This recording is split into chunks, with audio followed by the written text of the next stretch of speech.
Hi homeschool friends, welcome back to Crazy Brave Homeschool.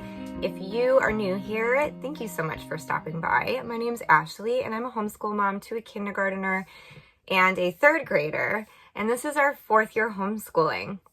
This is going to be a kind of longer form chatty video. If you're into that, I'm going to be hitting the last 4 weeks of our 25-26 school year. So this is basically our 1 month update.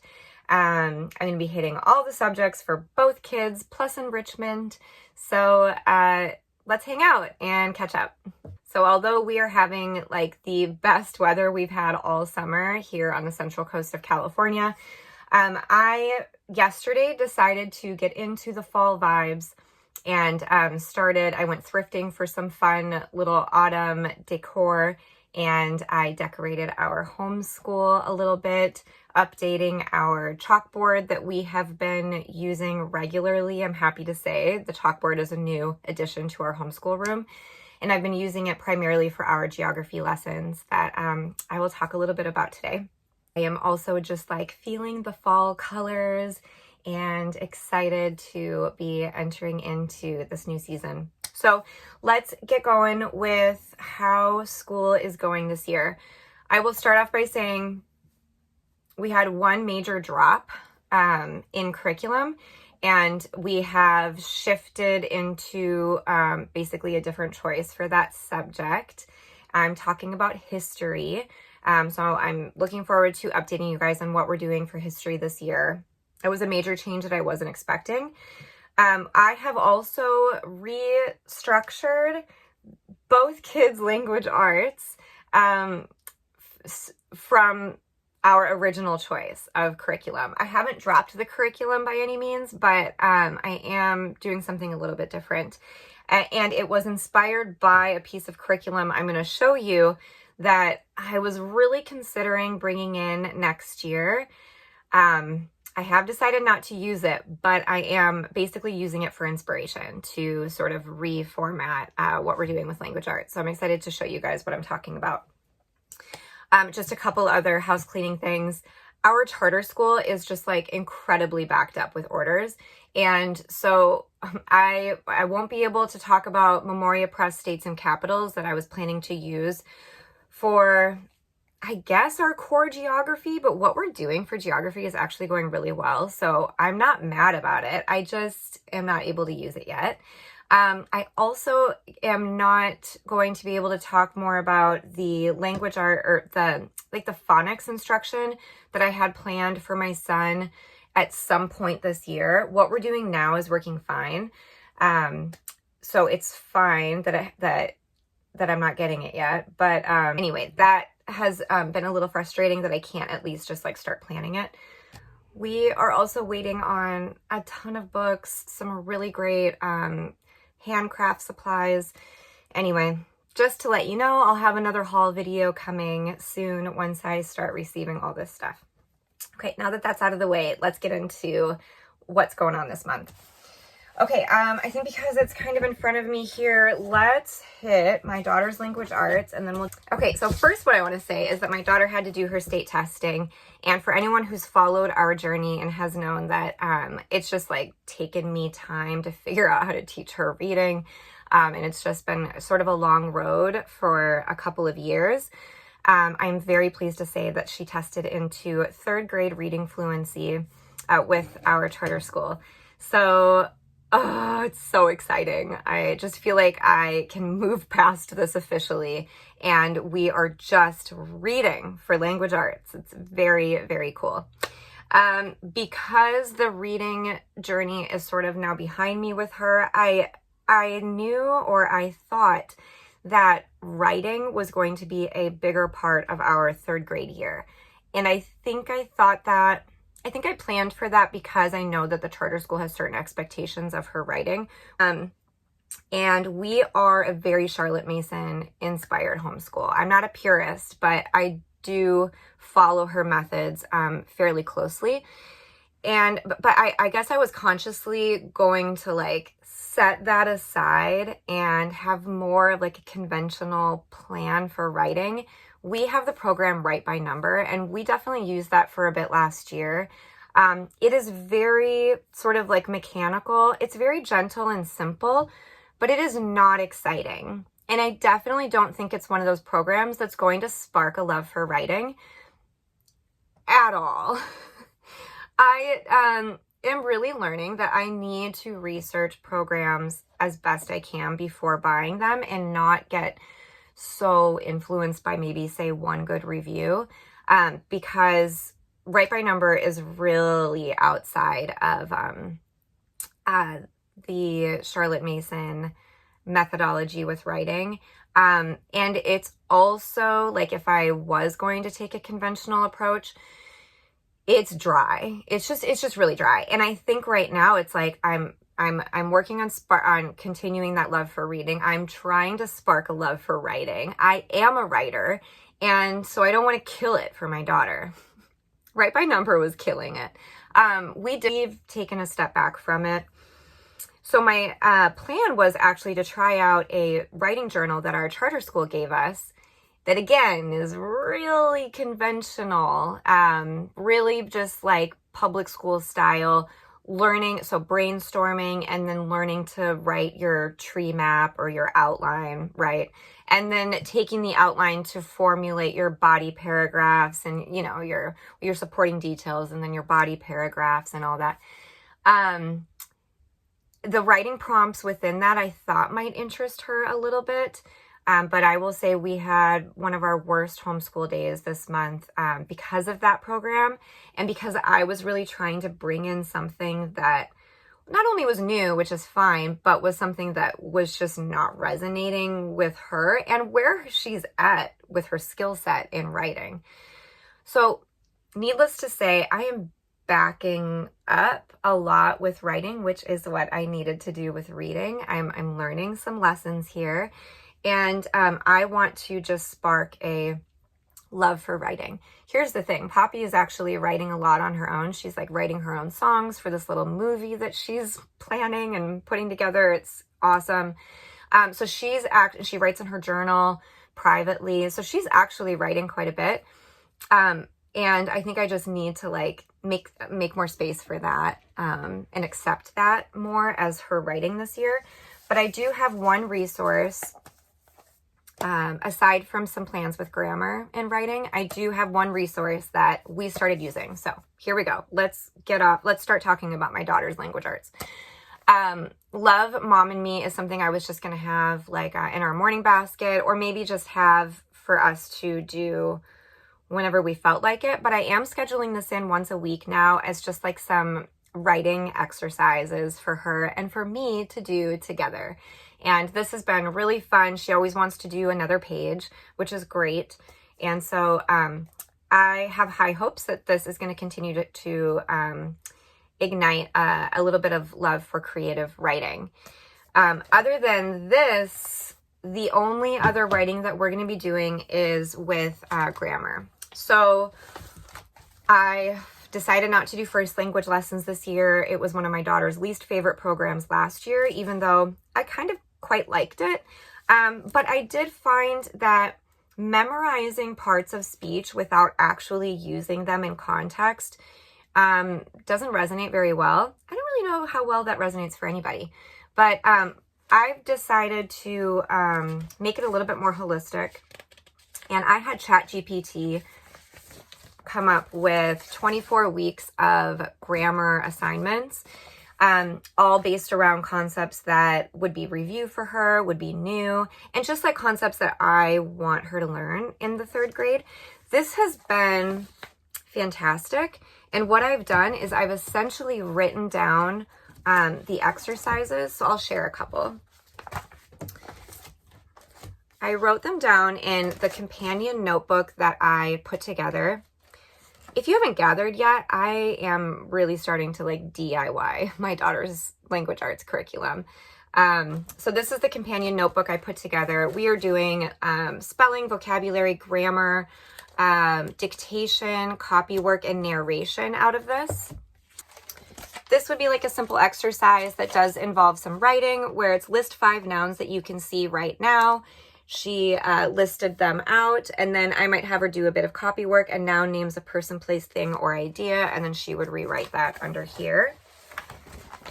Another example would be, so this is like where I've written out the lesson before we are doing it. Days are proper nouns and begin with capital letters. Example, Monday, Tuesday. Write the days of the week in order. Circle the first letter of each. And then she would go ahead and write the days of the week, circle the first letter, and so on. So some of the other exercises out of this is like verbs, act out 5 action verbs and write them down. Turning singular into plural nouns, like turning cat into cats, berry into berries. Let's see, adjectives. Find 3 things nearby and write 2 adjectives for each. And then we're getting into like calendar, holidays, seasons, and learning to abbreviate a lot of those things. And then learning to, capitalize for the proper nouns.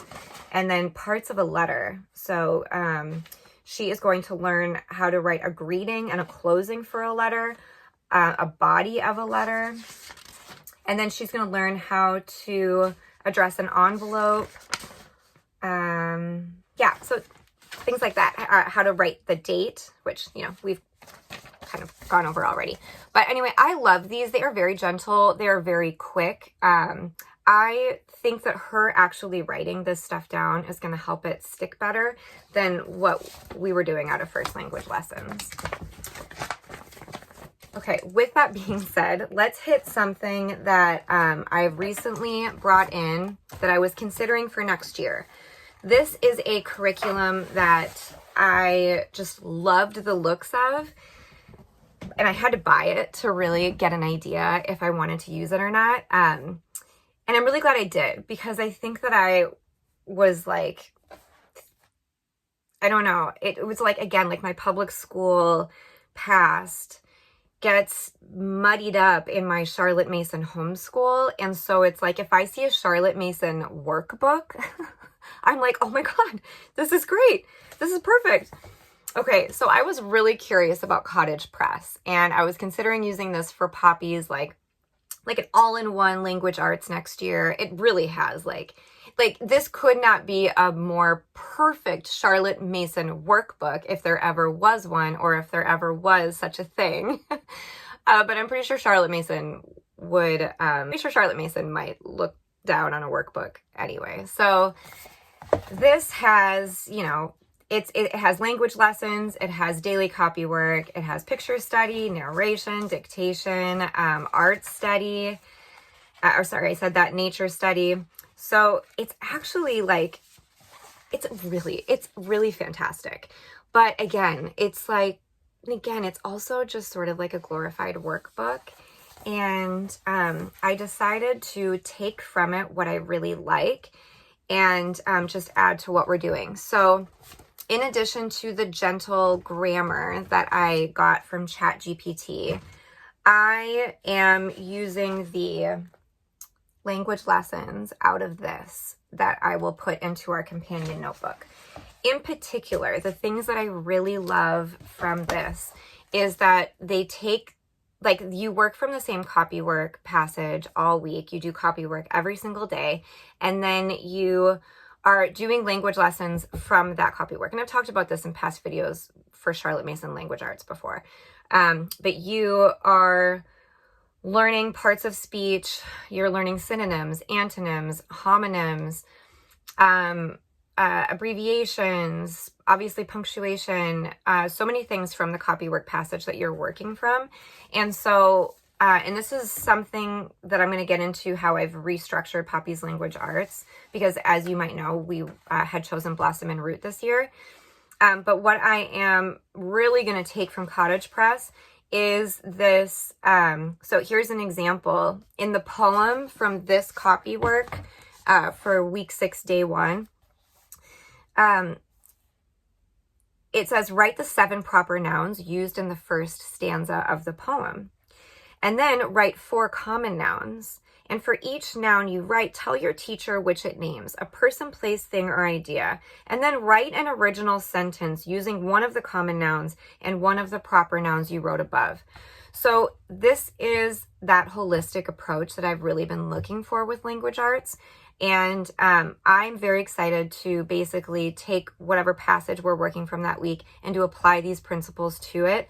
And then that little writing piece at the end, write an original sentence using these words or these nouns, is going to bring in a little bit of that gentle writing that I was really wanting to bring in this year, but that feels a little bit more, that just makes a little bit more sense for what we're doing and not this sort of arbitrary writing prompt that has nothing to do with what we're learning this year, which is what I was finding from the writing exercises from the charter school.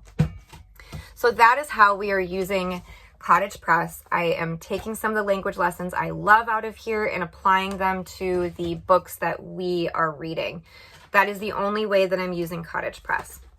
This is going to be a long video.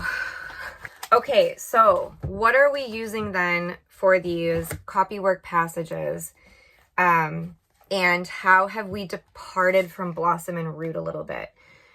Now, I am not quitting Blossom and Root. I am fully prepared to do the entire book list in this. We just read Alice in Wonderland for month 1. We didn't actually finish it. We came very close, but my daughter couldn't stand it.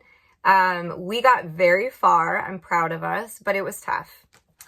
So as you read these selected books from Blossom and Root, they include weekly copywork, weekly dictation, narration, a literature project, and word play and a journal prompt. Like there's a lot in here, and there are certain parts of this that I do like that I'm planning to stick with. But because I really want to fall into a Charlotte Mason method for language arts, we need to do daily copy work. My daughter's handwriting needs a lot of work.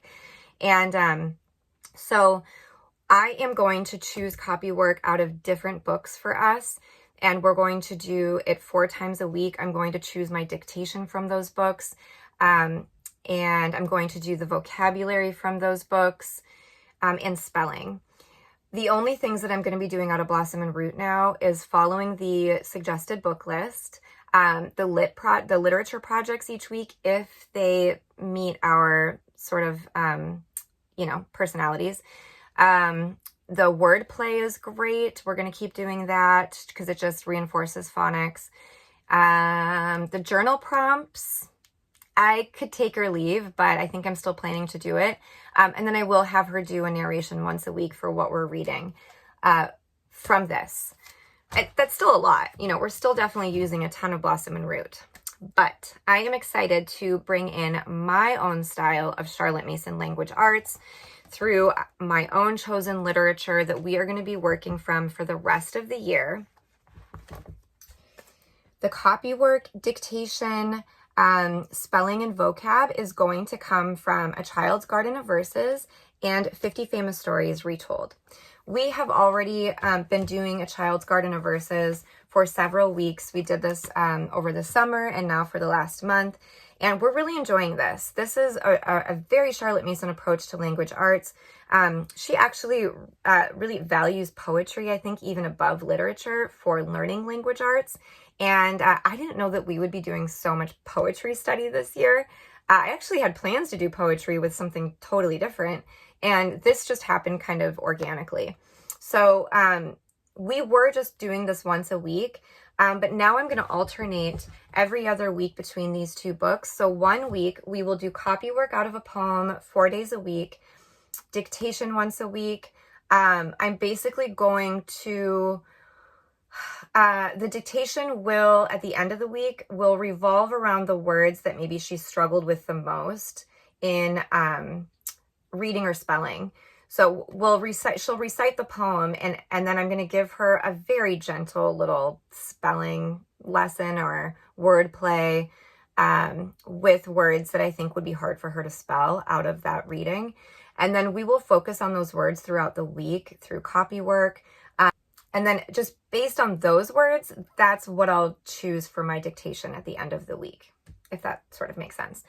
This is kind of a new plan, but I will be using our our companion notebook for all of the copywork, dictation, and spelling lessons out of this.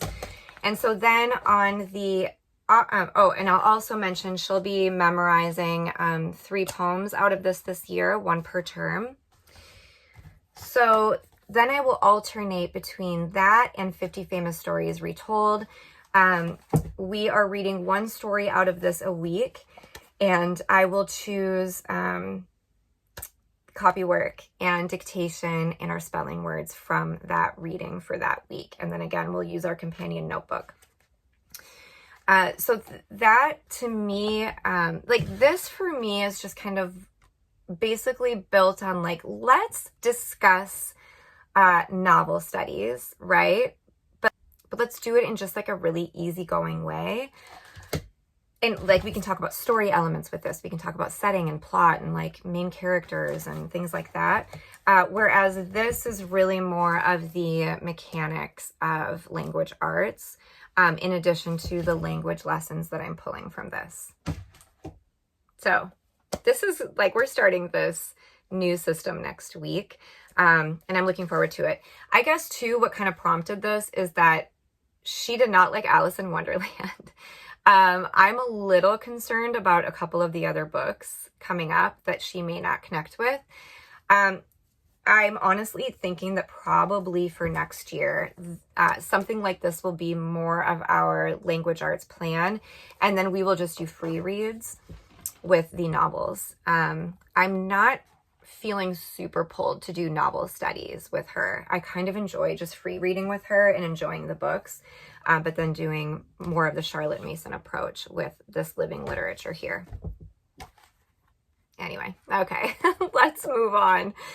All right, so in addition to what I've showed you, we are doing the level 3 readers from Bookshark. This Secret Valley we just finished. This took us a month to read because we only do it 2 days a week.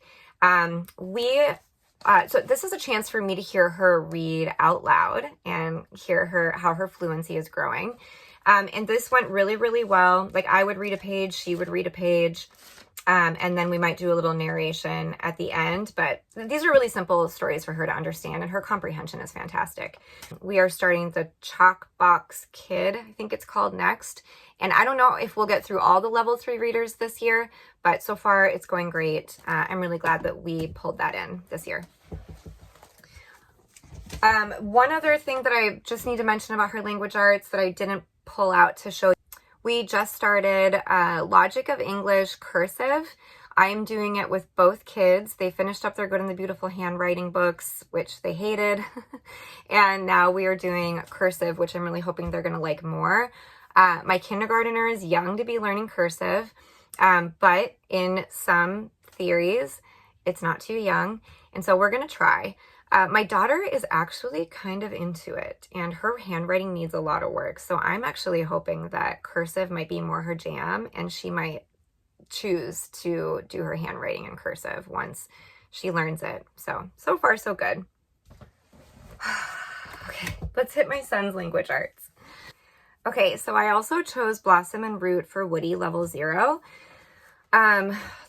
That is, it's mostly like a literature-based program that does include a little bit of phonics and copywork.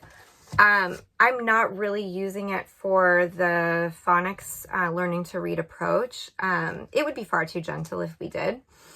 So I'm mostly just using it for the great books and like some of the cute little literature projects, the journal prompts and narration. Let's see, he has connected with a couple of the stories. He's liking Little Bear. No, not Little Bear. He's liking Frog and Toad, which is what we read mostly this month. First book this month he didn't love, and then Stone Soup went over pretty well. But I think Frog and Toad was his favorite. However, much like my daughter, I'm looking at the Blossom and Root book list, and I was worried about it from the start with him. I really know my son's reading interests. And I was worried that some of the books wouldn't really resonate. And I decided to basically cut the books that I did not think that he would like and bring in some of my own instead. And because we are not really following like a full week of Blossom and Root, I kind of felt okay doing that. I did use ChatGPT to come up with some literature projects for the books that I chose. And because my son is really kind of learning more about the seasons and calendar this year, I decided to choose some books that were more geared around the seasons. So next week, we are actually doing a book that is not from Blossom and Root. We're doing A Kite for Moon. This is a really darling story that has sort of that Harold and the Purple Crayon kind of feel. Happy Birthday Moon. I don't know, like these are some of the books that he's really connected with. And so this is just a super sweet story, and I had Chat come up with some nice little discussion and activities for this. That's what we're doing next week. And for the rest of the month, I think we're mostly sticking with Blossom and Root books. But yeah, I don't know. It's fine. It's going great. I like the little story basket ideas out of this. I trust that Blossom and Root is going to be, for the most part, fine. But I am excited about the book list that I came up with, which is really, again, geared around some really sweet seasonal books. We are also using The History of Me from Blossom and Root. And this, you know, it had a lot of like sort of poor reviews on YouTube. And I'm like kind of seeing why. I know like kindergarten is still such a young, innocent time. It's such a young age. But some of the activities are, I don't know, like he's just not really connecting with maybe like the one this week, last week, his favorite color and your favorite animal and your favorite sport and draw a picture of it. Like it's just kind of like busy work a little bit. And he's just like, why? And it's like, don't really want to. But he has enjoyed the stories that I have told him of me being pregnant with him. This is really cute. I put a little picture of him in here and talked about the day he was born. And this is like, you know, a little story about him when he was a baby that I told him. So like, this is going fine. It's just that some of the activities aren't really resonating. For my son's phonics, very exciting news. Woody has started blending CVC words. I feel like this is happening a lot sooner than it did with my daughter, and it's very exciting. So I have basically just been using a hodgepodge of resources that I had for my daughter with him. We have pretty much expended the level 1 delightful reading from Simply Charlotte Mason with him, and I've just been kind of trying to figure out where I want to go from there. Because he is blending, I decided to pull back in Foundational Phonics Letter Mastery Book 1. I had started this with him last year. We got as far as like right up until it started blending because I found that at the end of last year, he just wasn't really quite ready for that. But we have picked this back up because now he is easily blending like a page like this and is easily building the words with our movable alphabet. And that's really exciting. So I have picked this back up. This will take us, you know, in another 20 pages, it'll take us into, you know, something like this. So I just figure I have this, it's working fine. There's really no reason to stop. And he is sort of more of my like workbook kid. Like he doesn't totally mind doing activity pages, you know, he likes stuff like this. This program is sort of in a way like a glorified Explode the Code, I kind of think. But it has, you know, that Charlotte Mason feel that I really love. But speaking of Explode the Code, he last year did A, B, and C, and now he's on to book 1, which is really exciting. And it's just, so this already, like right in the beginning, has him blending out these words. And so it's very exciting for me. I hope that teaching Woody to read will be just a really pleasant experience. Fingers crossed. I also got him Charlotte Mason recommendation is that you have a word book where you write down new words that they learn every day. And then on Mondays, we will review the words, or maybe not all of them, but we'll review a few from like the last lesson. and just continue building this book with all of his words that he's reading. It's really exciting. All right, this video is probably already half-hour long, and we've only hit language arts. Oh my gosh. Okay, you guys, I am just gonna rock and roll right now. Let's get through it. I'm not even gonna say a whole lot about our math because I just made a video, and I will post it below, about what we're doing with math. We actually have a stack of our math plans here, but it's actually going so well. I have no complaints about math this year. Core math is, we're doing Right Start Level A for my son. I just kind of took him out of the Good and the Beautiful Level K because I really don't like that program, and I think that he is ready to continue with this. We had started, we're about a quarter of the way through, and I think he's really ready to like jump back into some more formal math lessons. So Right Start Level A is for him. Right Start Level C, we're rocking and rolling with this for my daughter. We're already, about a quarter of the way through this. So I just, we're a Right Start family. I love Right Start. Something else I brought in this year is Wild Math, grades 1 and grades 3. We are doing we're taking a break from our core math on Fridays and doing Wild Math Fridays in the backyard. If you're curious about that, I just posted a video about it. And then for like a 5-minute warm-up on Fridays, we are using Simply Charlotte Mason books 1 and books 3 and book 3, just to make sure on Fridays that we're bringing in a little bit more formal math, since like this stuff is great, but it's really just like, it's really fun and full of activity. But I do just I like having the 5-minute drills to bring in on Fridays to accompany it. Boom, that's math. Let's hit our change with history. So as some of you may know, we had planned to use Build Your Library Level 1 for history, which is ancients this year. I was really looking forward to it. I had never used Build Your Library before. And I really was kind of flip-flopping with history ever since our American Girl with Little School of Smiths ended, which was our just super special curriculum that we loved. I didn't know where to go from there. I had considered Ambleside, ancients with my daughter, because my son, it's if he just does this all year, I'm fine with that. But I was really trying to keep my daughter in mind. And then I decided it's not inclusive enough. I don't know. It's a little too Eurocentric. I don't know. And I was worried about just a lot of the religious book choices with Ambleside. And I felt like I just didn't really know enough about it. And so then I decided to go a more secular route with Build Your Library. And I had heard a lot of good things about History Quest. But what happened was History Quest took forever to show up. And so I started just to prepare for the year. I started reading through some of the literature choices from Build Your Library Level 1. And I honestly was just a little disturbed that they seemed a little mature, with the Golden Bull and some of the diary books. I just felt were a little just a little too violent or scary or too much. And that isn't really how I wanted to introduce ancient history. I wanted to do it a little bit more gently. And I knew my son might be sitting in for some of this too. And he's very young, he's only 5. And then I picked up History Quest and I was just I think this is boring. I actually think it's kind of like a textbook trying to be a story, trying to be Charlotte Mason.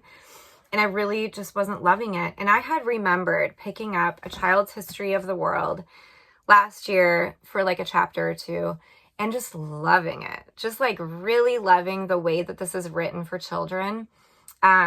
It's written for children. It's fantastic and not overly scary yet anyway.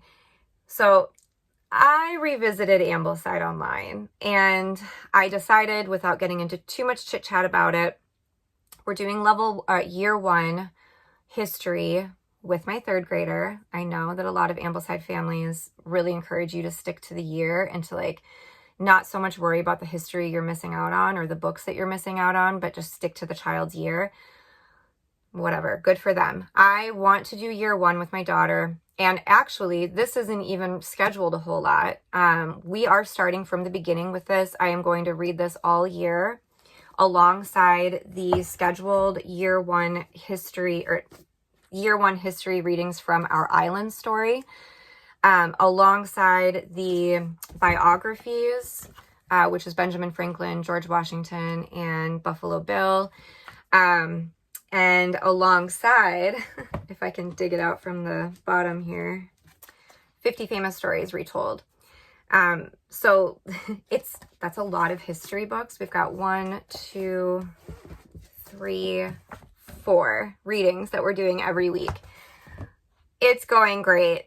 My daughter loves history, and we have easily been able to incorporate these throughout the last week that we started it. Week or 2 weeks. We're on like chapter 4 of A Child's History of the World. So we've been doing this for a while now. But it's just awesome. I'm taking narrations from 2 or 3 of the books every week, and I'm just recording my daughter, and then I'm rewriting her narration in our companion notebook. Her narrations have been so fantastic for these books. I love the stories. I think they are so age appropriate.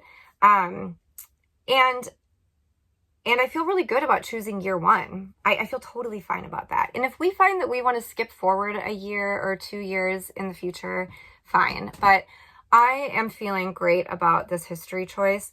I do think that as she gets a little bit older, especially once we come back to U.S. history in a few years, I will likely bring in some more diverse and inclusive materials, such as like Howard Zinn's Young People's History of the United States. I think that will be great, but I don't think it's maybe so necessary to bring in all of the voices when they are still so young and still trying to like wrap their heads around the beginning of the world. And, you know, obviously like colonization started early, but I just think that a lot of the heavy topics that are accompanied with colonization, we will not go so deep into until she's a little bit older to handle that in the first place. We have talked a lot about Native Americans and colonization here. And honestly, I think it was a little early. I think that it gave her a little bit of a skewed perception of white people. We've learned a lot about slavery, and I think that it has also given her a little bit of a warped view of Black people. And so I do think that it can definitely be too early to start talking about these topics.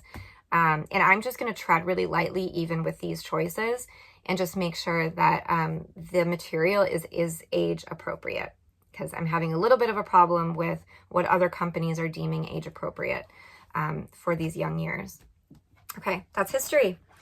My daughter's also doing some mythology, and we're doing that with Blossom and Root. In the beginning, creation stories from around the world. This is the first half of the year, and then we read like religions from around the world. I forget what it's called, for the last half of the year. I think it's cool to be bringing in these stories and talking about religion. My daughter's incredibly inquisitive about all of that stuff. And we're a very spiritual family who talks about God every day. So I think this is fine. I think the illustrations are a little mature for an 8-year-old. She doesn't connect with it. Okay, well, if I'm being honest, she's not connecting with this book. The tales are very strange. We have also read so many folk tales and fairy tales the last few years that I do wonder if she's getting a little burnt out. And then we're supposed to be doing this kind of project with this, and then doing a lot of map work alongside it. It's kind of a big portion of, I mean, it's optional with Blossom and Root, but it's kind of a lot of moving parts. And I'm not totally sure that this is going to continue to work. If over the next couple of weeks, I'm still getting quite a bit of pushback, or she just isn't showing any kind of interest or joy for it, I might consider pulling it and revisiting religion maybe a different year. Okay, for science. Where's my science at? We are learning about botany this year. I have talked about it so much. I have a botany video about all of our plants if you're curious about that. I'll try to link that below too. For the first 12 weeks, we are just doing a kid's herb book. I am reading from this once a week about a new herb. We are learning its medicinal qualities. The kids are working out of their watercolor nature notebooks. I don't know whose I have here. This is Poppy's. So we're doing a little bit of, you know, collecting specimens, writing down what they are used for in medicine. We did lemon balm and what lemon balm is good for. We did fennel last week and what fennel is good for. And then, so we'll do like that 1 week. We'll do some readings. We'll learn about the herb. We'll watercolor. And then the next, like the alternating week, we will do probably an activity out of this, which might be like a recipe or something with that herb. Like this week, we're going to make fennel candy. The kids are going to hate it, but I just think it's good to like do this kind of stuff and open up their minds. And then what's really cool, this project we started doing these DIY flashcards where they draw the plant from memory. We've just done lemon balm, but we're going to do fennel this week. They draw it from memory, and then they write on the back a few facts about it and how it's used. So I'm really loving this project. I hope that we continue with this all year. That's our main science right now. I'll update you guys as we start using some new botany materials. We're doing an elective health little unit here for my daughter with the American Girl the Feelings book. She really loves this book. We do this once a week. Some of it doesn't totally pertain to her, like with talk about periods and stuff. But she's really liking it anyway, and it's brought up some really great conversations about feelings, which she's having a lot of. So I'm really happy with our science picks this year. Geography. So since we do not have our Memoria Press states and capitals, sorry for the lines coming in over my face, we're just continuing our state memorization with these flashcards that I got from Etsy. And then I got like a big whiteboard of the US states. And we just do like a 5-minute drill 2 days a week for morning time with, maybe I can, that's a little bit better, but now it's a little bit darker. Oh, well. We're just doing like the state memorization 5 days a week, and they're memorizing their states really well. It's going awesome. But our main geography actually is Charlotte Mason's elementary geography.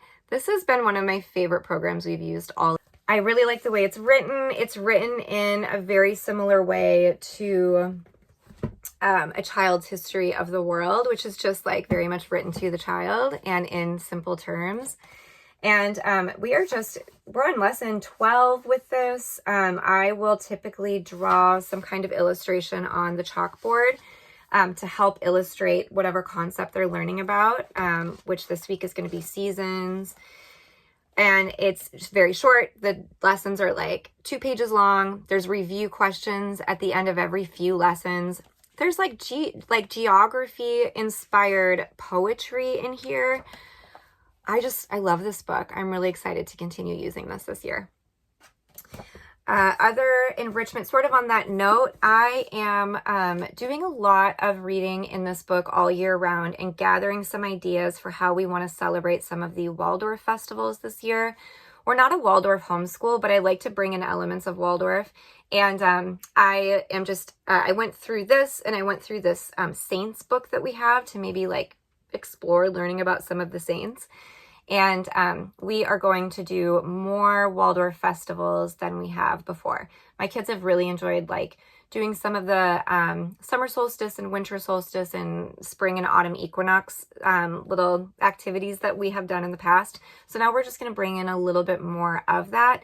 And I might even take these days off from school and just be more festive and celebratory on those days. So I'll give you an update once we get through our equinox, and I think it's Martinmas or maybe it's Michaelmas. I can't remember which one accompanies the autumn equinox. I'm still learning. But once we do that, I will update you guys with our September update about how it went. All right, you guys, we are almost done here. We are doing some studio art this year with this book, Drawing with Children by Mona Brooks. It hasn't been like a total hit. It hasn't been a total miss. But I don't know. The kids are not super excited about where this is going so far. It's a lot of just really simple exercises right now that they feel like isn't really drawing. And the markers that were recommended to get with this, the kids are really not used to. They actually don't draw all that easily. Like, they're not very smooth.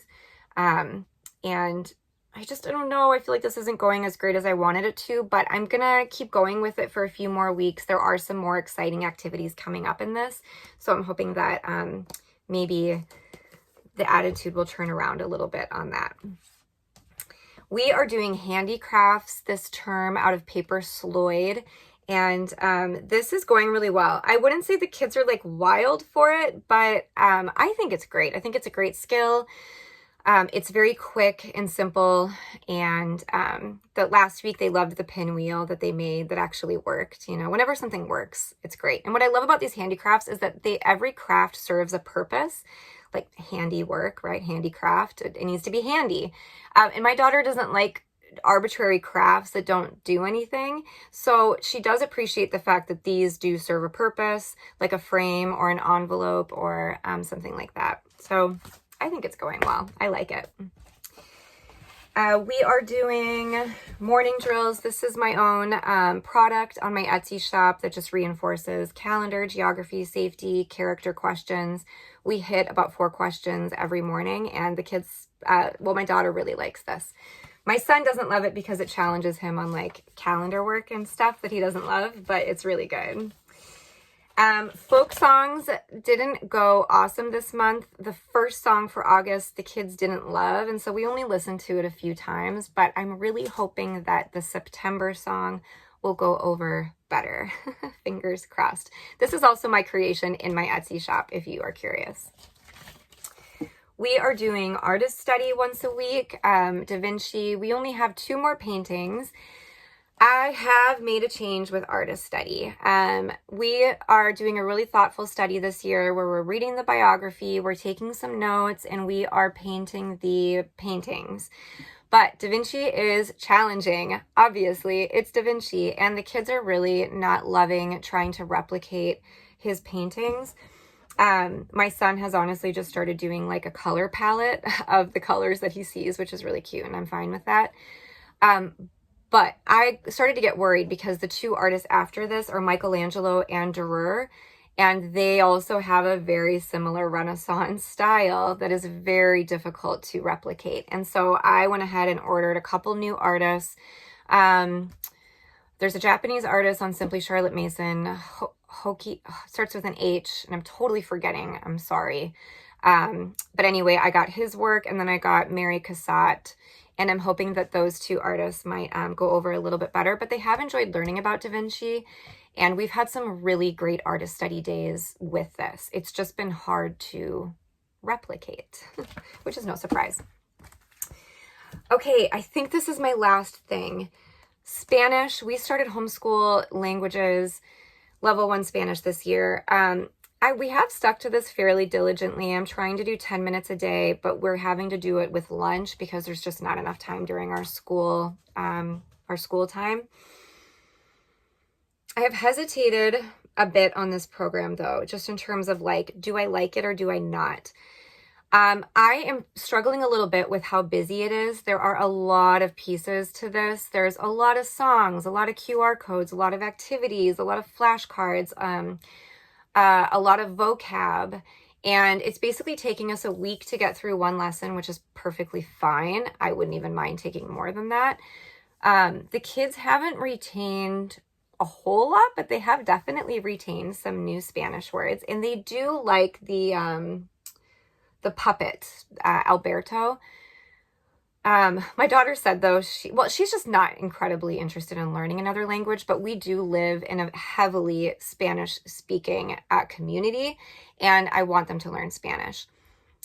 My deal with this is that it doesn't feel like a very Charlotte Mason approach to learning foreign language. I have done a little bit more research on the CM approach to learning a language. And it is more conversational and more built around whole phrases and not so much vocabulary lists. And it is, again, it's just more discussion based and not so playful. I mean, Charlotte Mason liked to play too. I'm not against the playfulness in this. I just don't know how much energy and time I have for it, with everything else that we have going on with school. There is a book called Learning Spanish with Miss Mason that is available from Simply Charlotte Mason.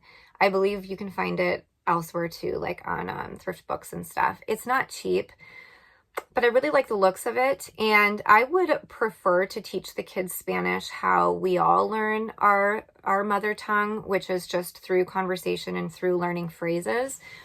And that's what this book is. So, and I know that like this gets into learning phrases. I know that. I just think this is a lot of pieces, and I just don't know how much energy and time I have for it. So I may get that book and try it out with the kids and just see how it goes, because I think that that is the style that I am more looking for with teaching foreign language. Okay. If you guys even hung out this long, thank you so much.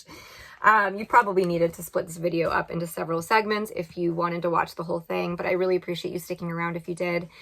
And please, any questions or any links for anything, ask me in the comments. I promise I'll see you there.